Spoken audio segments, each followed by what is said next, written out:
तो hello student, आज हम पढ़ने वाले हैं पार्ट 7। इसके पहले हम लोगों ने 6 पार्ट तक कंप्लीट कर लिया है। डिस्क्रिप्शन में लिंक है, आप प्लेलिस्ट ओपन करके देख सकते हैं। तो चलिए प्रारंभ करते हैं। आज हम लोग पढ़ेंगे भारत और भारत में मानव संसाधन के विषय में पढ़ेंगे। ठीक है,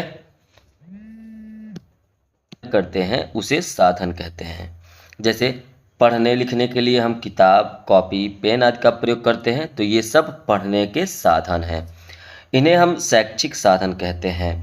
मानव स्वयं में एक महत्वपूर्ण साधन है। मानव को संसाधन क्यों कहा जाता है, आइए जानें। मानव संसाधन का चैप्टर का नाम है। तो मानव संसाधन, मानव को संसाधन क्यों कहा जाता है, इसके विषय में हम लोग इस अध्याय में जानने वाले हैं। किसी भी देश का विकास वहां पर रहने वाले कर्मठ, योग्य एवं कुशल नागरिकों पर निर्भर करता है। जब किसी देश में पर्याप्त संख्या में व्यावसायिक एवं तकनीक प्रशिक्षित लोग होते हैं, तो उसे देश का आर्थिक विकास तेजी से होता है। यदि विकास की तुलना में अन्य संसाधनों का उपयोग करने वालों की संख्या अधिक बढ़ती जाती है, तो देश समृद्ध नहीं हो सकता एवं उनके प्रकार की समस्याएं उत्पन्न हो जाती हैं।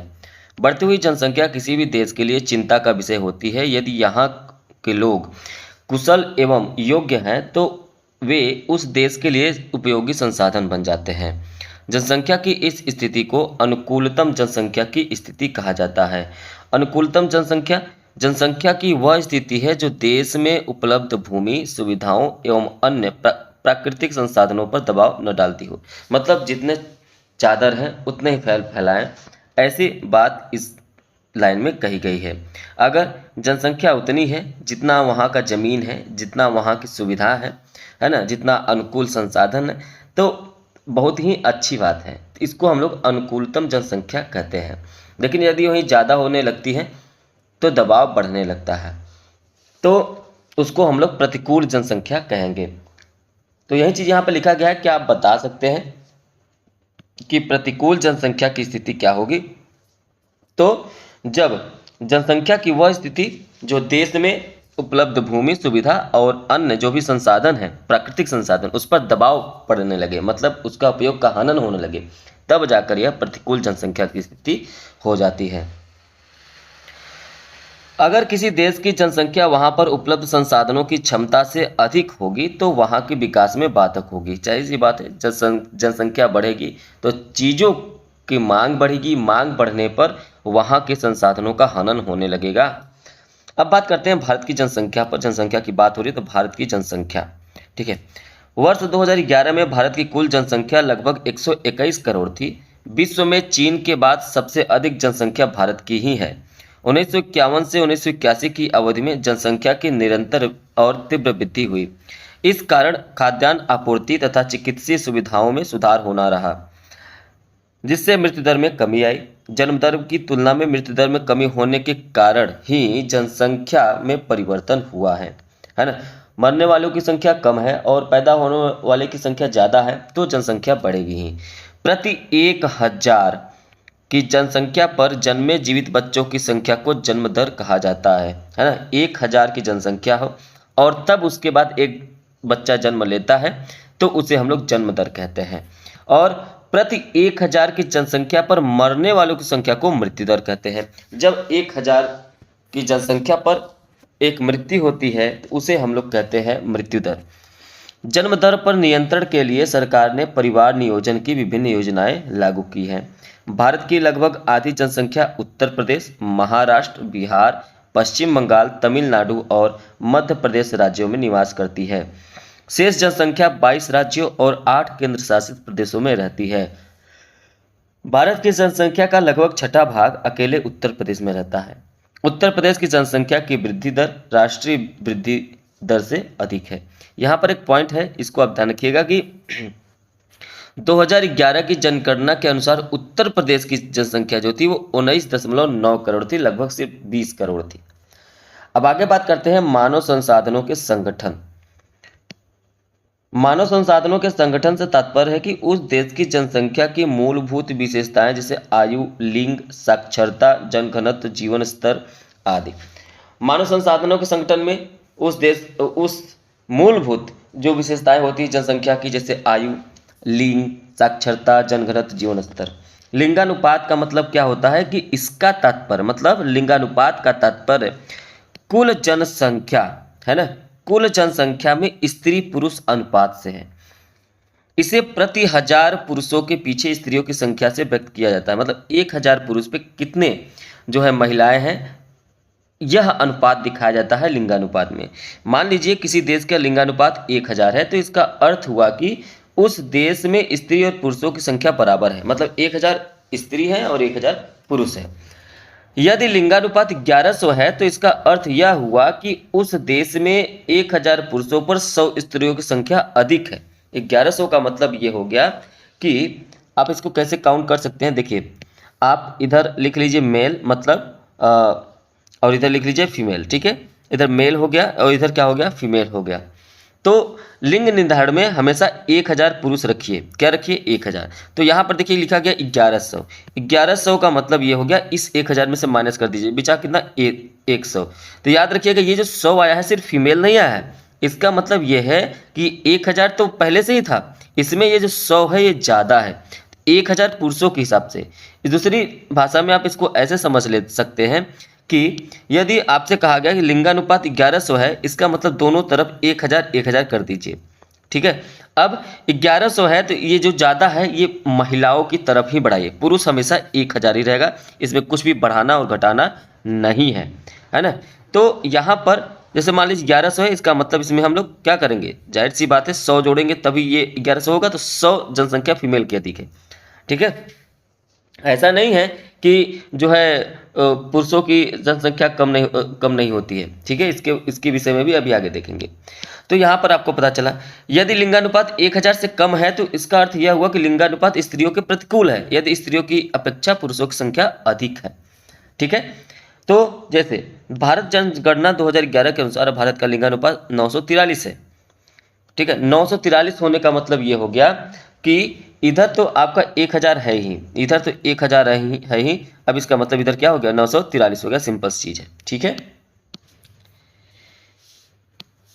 मानचित्र संख्या 7.1 को देखकर बताइए कि किस राज्य का लिंगानुपात राष्ट्रीय लिंगानुपात से अधिक है और किस राज्य का कम है। भारत में सर्वाधिक लिंगानुपात वाले राज्य है ना कौन कौन से हैं, तो कहेंगे केरल, तमिलनाडु, आंध्र प्रदेश है, जबकि न्यूनतम लिंगानुपात वाले राज्य हरियाणा, जम्मू कश्मीर और सिक्किम है, ठीक है। भारत में स्त्रियों के प्रतिकूल लिंगानुपात के कारण क्या है, ये भी समझ लीजिए कि भारत में बालकों के पालन पोषण पर अधिक ध्यान दिया जाता है, जबकि बालिकाओं की उपेक्षा की जाती है। कभी कभी गर्भ में ही बालिका की हत्या कर दी जाती है, इसे बालिका भ्रूण हत्या कहा जाता है, ठीक। अब यहाँ पर भारत में स्त्री पुरुष अनुपात 2011 के अकॉर्डिंग दिया गया है, जैसे उत्तर प्रदेश में 912 दिया गया है, इसका मतलब 1000 पर 912 महिलाएं हैं, ठीक है। तो इस तरीके से आप ध्यान रखिएगा। यहाँ पर देखिए कहानी टाइप पे लिखा गया है, इसको आपको समझना पड़ेगा कि खुशबू आज एक जानी मानी डॉक्टर है, उसके माता पिता उसको उस पर बेहद गर्व है, लेकिन खुशबू के बचपन की परिस्थितियां आज जैसी बिल्कुल नहीं थी। वो अपने माता पिता की दूसरी संतान है, उससे पहले उसकी पहली संतान भी लड़की ही थी और इस बार खुशबू के माता पिता एक लड़का चाहते थे, अतः उसके पिता इस दूसरी संतान अर्थात खुशबू का गर्भ में ही भ्रूण हत्या करवाना चाहते थे, लेकिन खुशबू की मां ने उन्हें ऐसा करने से मना कर दिया। आज खुशबू के पिता को अपनी गलती का एहसास होता है कि अगर उन्होंने भ्रूण हत्या जैसा अमानवीय अपराध किया होता तो उन्हें खुशबू जैसी बेटी कभी न मिल पाती, ठीक है। अब यहाँ पर आपको सोचना है और चर्चा करना है कि क्या इस प्रकार बालिकाओं के प्रति व्यवहार उचित है। यदि स्त्रियों तथा लड़कियों की संख्या कम हो जाए तो हमारे समाज का क्या होगा। तो साक्षरता दर, इस पर थोड़ा सा चर्चा कर लेते हैं। मानव के विकास के लिए शिक्षा सबसे महत्वपूर्ण घटक है, इसलिए हमारे देश की शिक्षा व्यवस्था शिक्षा मंत्रालय के अंतर्गत ही है। शिक्षा के द्वारा लोगों का मानसिक विकास होता है, उन्हें रोजगार मिलता है और गरीबी और अंधविश्वास को दूर किया जा सकता है। यही कारण है कि स्वतंत्रता प्राप्ति से लेकर आज तक जनसंख्या को 100% साक्षर करने का प्रयास जारी है। स्वतंत्रता के समय भारत की जनसंख्या केवल छठा भाग ही साक्षर था। वर्ष 2011 में देश की 73% जनसंख्या साक्षर है, जबकि उत्तर प्रदेश की 67.7% जनसंख्या ही साक्षर है। भारत में सर्वाधिक साक्षरता वाले राज्य केरल, मिजोरम, गोवा है, जबकि न्यूनतम साक्षरता वाले राज्य बिहार, अरुणाचल प्रदेश और राजस्थान है। जहां तक सर्वाधिक पुरुष एवं महिला साक्षरता वाले राज्यों के प्रश्न है, केरल ही दोनों में प्रथम स्थान है। भारत में स्त्रियों की तुलना में साक्षर पुरुषों की संख्या अधिक है। आज भी बहुत से स्थानों पर बालिकाओं को विद्यालय भेजने में भेदभाव किया जाता है। इसलिए सरकार द्वारा बालिका शिक्षा को प्रोत्साहित करने के लिए विभिन्न प्रकार की योजनाएं चलाई जा रही है। सामान्यतः देखा गया है कि बहुत से विद्यालय में बालिकाओं के लिए अलग अलग से शौचालयों की व्यवस्था न होने के कारण बालिकाओं को विद्यालय नहीं दिया जाता। इसके लिए सरकार द्वारा विद्यालयों में बालिकाओं के लिए अलग से शौचालय की व्यवस्था की गई है, ताकि बालिकाओं को विद्यालय भेजने में अभिभावक रोके नहीं। अब बात करते हैं आयु संरचना की। ठीक है, हमारे घरों में कुछ कम आयु के बच्चे होते हैं, कुछ मध्यम आयु के युवा तथा कुछ अधिक आयु के वृद्ध होते हैं। उसी प्रकार देश में रहने वाले लोगों में आयु में विभिन्नता होती है। किसी देश में विभिन्न पहलुओं के विकास के लिए योजनाएं बनाने में जनसंख्या का आयु के अनुसार वितरण बहुत सहायक होता है। जैसे 5 से 9 वर्ष यहाँ पे आयु समय दिया गया है, जनगणना दिया गया है 2011%। तो 5 से जो 9 वर्ष के जो बच्चे होते हैं वो 9.3% है, और ये 2011 के अकॉर्डिंग है ना, ध्यान रखिएगा इस बात को कि 10 से 14 वर्ष में 10.5% है, 15 से 59 में 60% है, 60 से अधिक में 11% है। तो सरकार को जनसंख्या के युवा वर्ग के लिए स्वास्थ्य एवं शिक्षा की सुविधाएं प्रदान करने के लिए विभिन्न प्रकार की योजनाएं चलानी पड़ती हैं। जैसे भारत सरकार द्वारा 14 वर्ष तक के बच्चों को निःशुल्क शिक्षा देने की व्यवस्था करना आदि। हाँ, तो ये याद रखिएगा कि सरकार द्वारा 14 वर्ष तक के बच्चों को निःशुल्क शिक्षा देने की व्यवस्था की गई है। अब यहाँ पर आपको साक्षरता दर दिया गया है 2011 अकॉर्डिंग। ध्यान से इस वीडियो को रोक कर आराम से देखिए। ठीक है, यहाँ पर सभी राज्यों की साक्षरता दर दी गई है। अब यहाँ पर देखने के बाद आप अनुमान लगाइए कहाँ की साक्षरता दर ज़्यादा है और कहाँ की साक्षरता दर कम है। अब बात करते हैं भारत में जनसंख्या वितरण की। ठीक है, भारत में जनसंख्या का वितरण बहुत असमान है। यहाँ जनसंख्या कुछ भागों में मधुमक्खी के छत्ते की तरह समूहीकृत मतलब पास पास है, जबकि कुछ भागों में बहुत ही दूर दूर है। गंगा यमुना के मैदान में अधिक जनसंख्या निवास करती है, क्योंकि वहाँ की भूमि समतल और उपजाऊ है। अनुकूल जलवायु होने के कारण कृषि भी अच्छी होती है। यातायात की सुविधाएं एवं बड़े उद्योगों में रोजगार पाने के कारण समुद्र तटीय मैदानों में भी जनसंख्या अधिक निवास करती है। प्रति वर्ग किलोमीटर क्षेत्र में निवास करने वाले व्यक्तियों की संख्या ही उस क्षेत्र की जनसंख्या घनत्व कहलाता है। 1 किलोमीटर वर्ग है ना, 1 किलोमीटर प्रति वर्ग में जितने व्यक्ति निवास करते हैं वही जनसंख्या घनत्व कहलाता है। सोचिए और लिखिए कि महानगरों की जनसंख्या अधिक क्यों है, ये आपको सोचना है। ठीक है, और लिखना है। भारत की जनसंख्या घनत्व अगर देखा जाए तो यहाँ पर सभी राज्यों की दी गई। इसमें भी वीडियो को पॉज करिए और देखिए कि कहाँ का जनसंख्या कितना है, घनत्व के विषय में देखिए। अब जनसंख्या का स्थानांतरण भी पढ़ लेते हैं। आपने कभी सोचा है कि गांव और नगर में क्या अंतर है? गांव के लोगों की मुख्य जीविका जो होती है वो कृषि होती है, पशुपालन, बागवानी है, जबकि नगर के लोग विभिन्न सेवाओं, उद्योग, परिवहन में लगे होते हैं। भारत गांवों का देश है। गांव के विकास से ही देश की उन्नति होगी। जब गांव में भौतिक सुविधाओं, बिजली, पानी, शिक्षा और रोजी रोटी की परेशानी होती है तो गांव के लोग नगर की तरफ जाने लगते हैं। गांवों से नगरों की ओर, नगरों से महानगरों की ओर जनसंख्या का स्थानांतरण होता है। इससे भारत में नगरीय जनसंख्या का प्रतिशत बढ़ रहा है। भारत में नगरीय जनसंख्या का प्रतिशत 2001 में 27.8 था और यह 2011 की जनगणना के अनुसार बढ़कर 31.2 हो गया। अब तो और भी बढ़ गया है ना। भारत जैसे विकासशील देश में औद्योगिकीकरण होने के कारण आर्थिक विकास हो रहा है, फलस्वरूप नगरीकरण भी बढ़ रहा है। औद्योगिकीकरण में वृद्धि के कारण ग्रामीण जनसंख्या का स्थानांतरण नगरों की ओर होने से नगरीकरण में तीव्र वृद्धि हो रही है। किसी स्थान विशेष को छोड़कर जनसंख्या के अन्यत्र चले जाने को जनसंख्या का स्थानांतरण कहते हैं। एक जगह से दूसरी जगह चले जाना ही जनसंख्या का स्थानांतरण कहलाता है। हमारे देश के लोग उद्योग धंधों को लगाने और रोजगार प्राप्त करने के लिए बाहर के देशों में भी बड़ी संख्या में गए। यहाँ पे एक पॉइंट लिखा है, इसको ध्यान से पढ़िए कि आप पता कीजिए कि आपके कौन कौन से सगे संबंधी और आस पड़ोस के लोग हैं जो विभिन्न देशों और राज्यों में रोजगार करने के लिए गए हैं। वृद्धि पर भारत की जनसंख्या की एक मुख्य विशेषता इसकी तीव्र वृद्धि रही है। भारत विश्व में चीन के बाद दूसरा सर्वाधिक जनसंख्या वाला देश है। यहाँ विश्व के लगभग 2.4% क्षेत्रफल में 17.7% जनसंख्या निवास करती है। भारत में प्रतिवर्ष औसतन 1.64% की दर से जनसंख्या बढ़ रही है। सोचिए अगर भारत की जनसंख्या इसी प्रकार बढ़ती गई तो आने वाले समय में क्या होगा। ठीक है, तो यहाँ आपको सोचना है। भारत में जनसंख्या वृद्धि के कारण क्या क्या है। पहली बात तो अशिक्षा है ना। क्या है? अशिक्षा है। मैं यहाँ पर एक काम करता हूँ, लिखते जाता हूँ, हो सकता है अस्पष्ट हो चीज़ें। तो भारत में जनसंख्या वृद्धि के जो कारण हैं, पहला है अशिक्षा। क्या है? अशिक्षा। दूसरा क्या है? परंपरागत विचार। परंपरागत विचार है ना, जो परंपराएं चली आ रही हैं शुरू से ही ऐसे विचार बना हुआ है। यहाँ पर तो दिखाई दे रहा है मृत्यु दर में कमी। और क्या है? उष्ण जलवायु। उष्ण जलवायु। और क्या है? अन्य देशों से स्थानांतरण। अन्य देशों से भी जो है स्थानांतरण हुआ है लोगों का। बढ़ती हुई जनसंख्या जीवन की गुणवत्ता को कैसे प्रभावित करती है?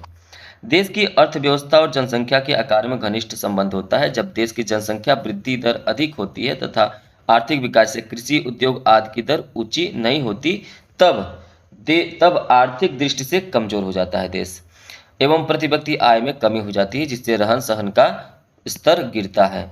अधिक जनसंख्या के कारण कुपोषण, बेरोजगारी, अशिक्षा, संसाधनों के अधिक शोषण, पर्यावरण प्रदूषण आदि समस्याएं उत्पन्न होती हैं। ऐसी स्थिति में जनसंख्या का गुणात्मक पक्ष जीवन की गुणवत्ता घटा देती है। जाहिर सी बात है, जनसंख्या जब बढ़ेगी तो क्या होगा? मांग बढ़ेगी। मांग बढ़ेगी तो संसाधनों का उपयोग होगा और धीरे धीरे सारी चीज़ों का शोषण होने लगेगा और उसकी कमी होने लगेगी। और जब इतने से ही, मान लीजिए भारत में इतनी ही ज़मीन है, इतने ही ज़मीन में अभी 5 लोग रह रहे हैं, अब धीरे धीरे 1 2 3 4 5 लोग, धीरे धीरे इसमें 50 लोग हो गए और ये भर गया। अब जगह तो बचा ही नहीं, इसी में सब एडजस्ट हो रहे हैं, तो क्या होगा? जगह की कमी हो जाएगी, लोगों की जनसंख्या घनत्व तो बढ़ जाएगी। तो ऐसे में चीज़ें, मांग भी बढ़ेगी। मांग बढ़ेगी तो संसाधनों का शोषण होने लगेगा, है ना। बहुत ज़्यादा पर्यावरण प्रदूषण होने लगेगा, संसाधनों का शोषण होने लगेगा, है ना। अब इससे क्या होगा? गरीबी बढ़ेगी, बेरोजगारी बढ़ेगी। बेरोजगारी बढ़ेगी तो गरीबी बढ़ेगी, गरीबी बढ़ेगी तो जाहिर सी बात है अशिक्षा से कोई पढ़ लिख नहीं पाएगा। और बेरोजगारी बढ़ेगी, गरीबी बढ़ेगी, पैसा नहीं होगा तो लोग खाने के कमी हो जाएंगे। जब कमी हो जाएगा, लोग कुपोषण का शिकार होने लगेंगे, तो बहुत सारी समस्याएं बढ़ जाएंगी। सोचिए यदि आपके परिवार की मासिक आय न बढ़े किंतु परिवार के सदस्यों की संख्या बढ़ जाए तो क्या होगा? ऐसे समझिए आपके परिवार में जो है 5 लोग रह रहे हैं। कितने लोग? 5 लोग रह रहे हैं। अब मंथली जो आपके पिताजी का जो कमाई है वो महीने में 10,000 रुपया कमा रहे हैं। ऐसे समझिए 10,000 रुपया कमा रहे हैं, लेकिन अभी यही 10,000 का 10,000 ही रह जाए और ये संख्या बढ़ के 15 हो जाए, तो क्या वही 10,000 इसमें काम चल पाएगा? बिल्कुल नहीं चल पाएगा। तो यही है कि आपको सोचना पड़ेगा कि आपके परिवार की मासिक आय न बढ़े लेकिन परिवार के सदस्यों की संख्या बढ़ जाती। यही होता है जब जनसंख्या वृद्धि होती है। तो अधिक जनसंख्या होगी, ठीक है, तो पर्यावरण प्रदूषण का अधिक होगा। अधिक जनसंख्या होगी तो आवश्यकता की वस्तुओं का अधिक उत्पादन होगा। और जब आवश्यकता अधिक होगी, अधिक उत्पादन होगा तो संसाधनों का अधिक दोहन होगा, और संसाधनों का अधिक दोहन होगा तो भी पर्यावरण प्रदूषण हो गया। तो दोनों तरफ से है। जनसंख्या अधिक होना मतलब कि पर्यावरण प्रदूषण होना। उच्च जीवन प्रत्याशा का मतलब क्या होता है? जान लीजिए। उच्च जीवन प्रत्याशा का मतलब होता है न्यूनतम जन्म दर, न्यूनतम आश्रितों की संख्या, ऊंचा जीवन स्तर, व्यक्ति की आयु अधिक होना। ठीक है। जनसंख्या वृद्धि दर कम करने के लिए प्राथमिक स्वास्थ्य केंद्रों, जिला अस्पतालों में परिवार नियोजन हेतु सुविधा एवं प्रोत्साहन देना, जनसंख्या से संबंधित सूचनाओं को समाचार पत्रों, रेडियो व दूरदर्शन पर विज्ञापन जो है प्रचार व प्रसार कराना। ठीक है। जनसंख्या वृद्धि दर कम करने के लिए नीतियां बनाना एवं परिवार नियोजन कार्यक्रम को प्रोत्साहित करना, जनसंख्या की गुणवत्ता बढ़ाने तथा जीवन स्तर ऊंचा करने के लिए अनेक उपाय करना, जैसे शिक्षा का विकास, सार्वजनिक सुविधाओं का विस्तार, पौष्टिक आहार का वितरण, टीकाकरण, पल्स पोलियो अभियान आदि कल्याणकारी योजनाएं चलाना। ठीक है। अब इसके बाद यहाँ पर एक झलक देख लीजिए कि 1981 के बाद भारत की जनसंख्या में क्रमिक वृद्धि हुई है। जनसंख्या में कमी की यह प्रवृत्ति जनसंख्या को कम करने के सरकारी प्रयत्नों एवं लोगों के छोटे परिवार प्रति बढ़ती सोच के कारण हुई है। इसका जो अभ्यास है हम किसी और क्लास में देख रहे हैं, तो डिस्क्रिप्शन में लिंक है, आप उसको क्लिक करके देख सकते हैं। ठीक है, चलिए मिलेंगे नेक्स्ट क्लास में। Thank you, have a nice day.